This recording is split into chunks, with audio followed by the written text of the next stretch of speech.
Ayan. Nabidyo na. Ha? May dapat doon ko pala.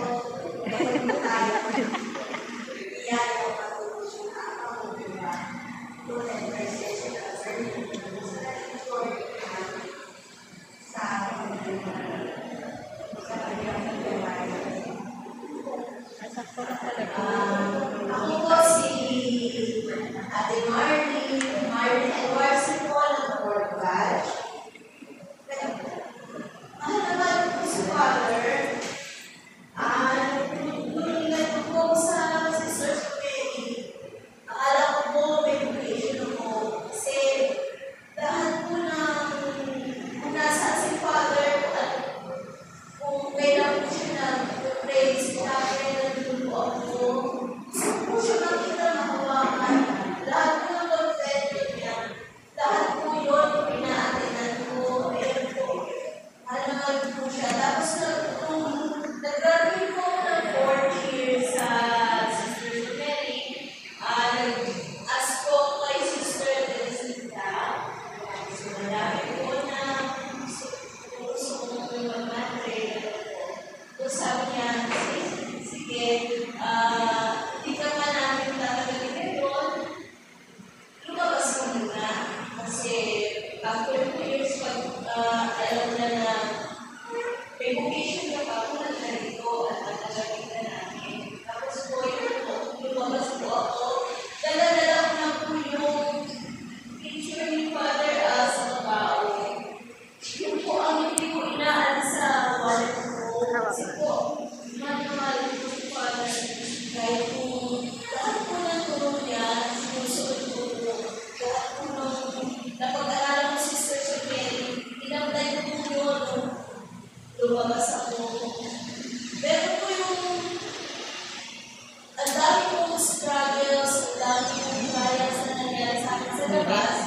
Hindi ko lang ako, bakit lumapay? Kaya naman siya magsishare, hindi naman ako kasama ko. Hindi kasi wala ko naman may patutunan.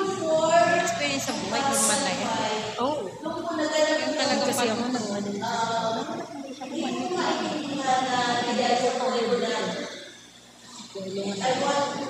Yung miracle niya para sa akin. Kasi sa ito yun.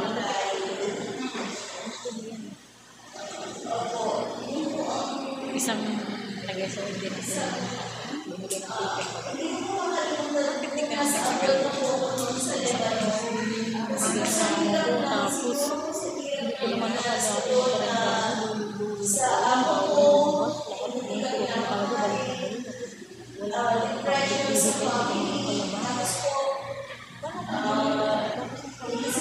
lahat ng problema sa akin kasi ako yung breadwinner.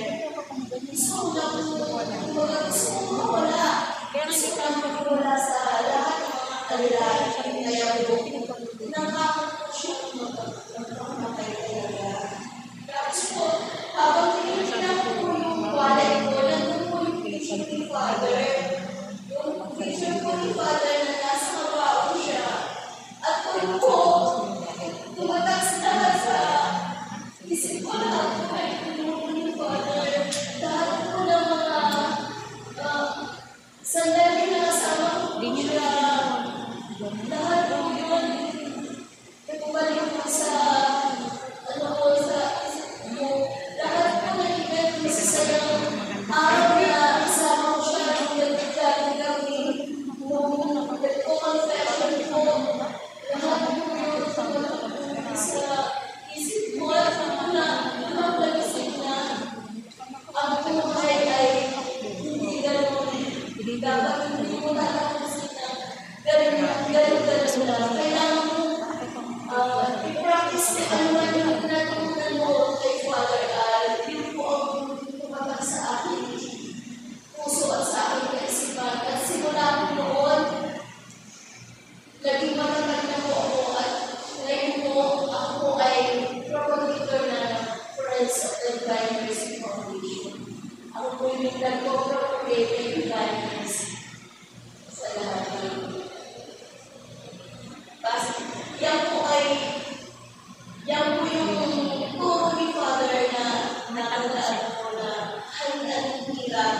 kasi siya, Kaya hindi siya po nagkasakit. para sa Panginoong Jesus.